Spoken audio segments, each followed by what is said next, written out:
रुकन कानून साज कौंसिल BRS कलवा कुंटला कविता ने मजालिस से मुकामी इदारों के इंतखाबात में पसमानदा तबकात के लिए तहफ़्फ़ुज़ात में इजाफे से मुतालिक हुकूमत से वाज़ेह मौक़ूफ़ की वज़ाहत करने का पुरज़ोर मुतालिबा किया। तेलंगाना कानून साज कौंसिल में ज़ात पात पर मुबनी मरदमशुमारी की रिपोर्ट पर बहस में के कविता ने हिस्सा लिया और अपनी बात को मुदल्लल अंदाज में पेश किया।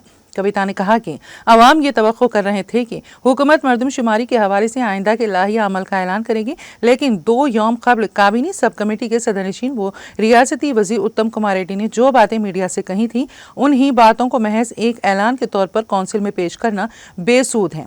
कलवा कुंटला कविता ने इस्तफसार किया कि असेंबली इंतखाबात के दौरान कांग्रेस पार्टी ने अवाम से जो वादे किए थे, उनके मुताबिक क्या पसमानदा तबकात के तहफ़्फ़ुज़ात में इजाफे के बाद ही इंतखाबात मुनक़्क़द किए जाएंगे या नहीं।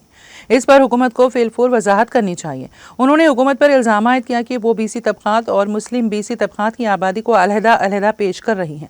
दरअसल ये पसमानदा तबकात की आबादी को कम जाहिर करने की एक साजिश मालूम होती है, लिहाजा हुकूमत को फिलफूर इस मामले में एक वाज़ेह मौक़ूफ़ को जाहिर करना चाहिए। कविता ने कहा कि हुकूमत का ये कहना ताहाल मुस्तनद डाटा दस्तियाब नहीं हुआ है, ये मुनासिब नहीं है। हमारे पास साल 2011 की मरदमशुमारी के आदाद-ओ-शुमार मौजूद हैं। बैनुल-अक़वामी और कौमी सतह पर हर 10 बरस में औसतन आबादी में 13.5% इजाफा होता है। इसी लिहाज से इस वक्त तेलंगाना की आबादी 4 करोड़ 18 लाख नुफूस पर मुश्तमिल होनी चाहिए। ताहम हुकूमत के सर्वे और आदाद-ओ-शुमार में SC, ST और BC तबकात की आबादी में कमी और सिर्फ एक तबके की आबादी में इजाफा बताया गया है, जो कि सर्वे और आदाद-ओ-शुमार पर एक सवालिया निशान है। कलवा कुंटला कविता ने कहा है कि अवाम की बड़ी तादाद इस बात की शिकायत कर रही है कि शुमार कुनिंदगान उनके घरों तक नहीं पहुंचे। उन्होंने हुकूमत से मुतालिबा किया कि वो इस बात की वजाहत करे कि अवाम की मुकम्मल तफसीलात और हकीकी आदाद-ओ-शुमार को इकट्ठा करने के लिए क्या इक़दामात रूबा अमल लाए जा रहे हैं। అంతకుముందు గౌరవనీయులు ఉత్తమ్ కుమార్ రెడ్డి గారు కమిటీకి చైర్మన్గా ఉన్నారు కాబట్టి వారు కొంత డేటా బయట పెట్టడం జరిగింది సార్. అయితే మేము అనుకున్నది ఏంటంటే ఉత్తమ్ కుమార్ రెడ్డి గారు డేటా బయట పెట్టారు. ఈ రోజు అసెంబ్లీలో ఆ డేటాతోని ప్రభుత్వం ఏం చేయబోతుందనే ప్లాన్ ఆఫ్ యాక్షన్ ఇస్తామని అనుకున్నాం సార్. అయితే ఓన్లీ స్టేట్మెంట్ మొన్న ఉత్తమ్ కుమార్ రెడ్డి గారు ప్రెస్ మీట్లో చదివిందే మళ్ళీ ఇవాళ స్టేట్మెంట్ చదివేసి అయిపోయింది అని మమా అనిపించేస్తే దీంతో ఏం చేయబోతా ఉన్నారు ఈ డేటాతోని? మీరు ఇదివరకు ఎలక్షన్లో ప్రతిపాదించినట్టుగా ఎలక్షన్లో వాగ్దానం చేసినట్టుగా బీసీలకు రిజర్వేషన్లు ఇచ్చి ఎన్నికలకు వెళ్తారా, లేకపోతే విద్యా ఉపాధి ఉద్యోగ అవకాశాల్లో ఈ రిజర్వేషన్లు అమలు చేస్తారా? ఇందులో వచ్చినటువంటి జనాభాలో సపరేట్గా ఓసీ బీసీ అది బీసీలో ఉండేటటువంటి ముస్లిమ్స్ని సపరేట్గా చేసి సంఖ్య తక్కువ చేసి చూపించడం జరుగుతూ ఉంది అధ్యక్ష. సో వీళ్ళు ప్లాన్ చేసేటప్పుడు ఏం చేస్తారని ఒక ప్లాన్ ఆఫ్ యాక్షన్ చెప్తారని చెప్పి అనుకున్నాం. రెండోది అధ్యక్ష, తమరు మాట్లాడుతూ అసలు ఇంతవరకు అథెంటిక్ డేటా లేనే లేదని అన్నారు. ఒకటి జనాభా లెక్కల డేటా ఉందండి.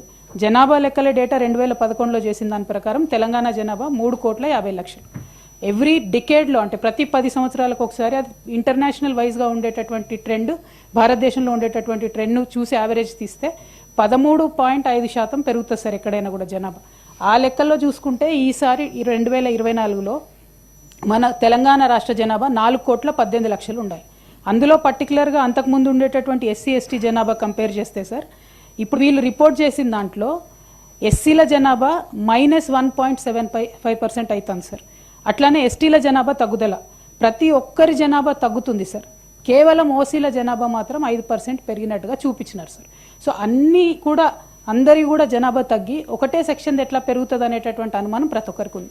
ఇంకొకటి, ఈ ప్రభుత్వ హయాంలో సార్ ఏ పథకం చేసినా కూడా ఈ జనాభా లెక్కలకు సంబంధించి ఈ ఎన్యూమరేషన్ చేసినా కూడా చాలా మంది ఇంతవరకు మా ఇంటికే రాలేదు, మా ఇంటికే చేరలేదని చెప్తున్నటువంటి విషయాన్ని తమ దృష్టికి తీసుకొస్తా ఉన్నాను సార్. అందులో వారు చెప్పినారు కొన్ని హౌస్ హోల్డ్స్ వారు డేటా ఇవ్వలేదు అని చెప్పి. మరి అట్లా ఇవ్వనటువంటి వారి కోసం ప్లాన్ ఆఫ్ యాక్షన్ ఏంటి? మీరు మళ్ళీ వాళ్ళని రిజిస్టర్ చేసుకోమని అడుగుతారా? రిజిస్టర్ చేసే అవకాశం ఇస్తారా? ఇవ్వనటువంటి వాళ్ళ మీద విండిక్టివ్గా కాకుండా ఎట్లా ఇంక్లూజివ్గా ఉండాలనేటటువంటి అంశం చెప్పాలని నేను కోరుతా ఉన్నాను.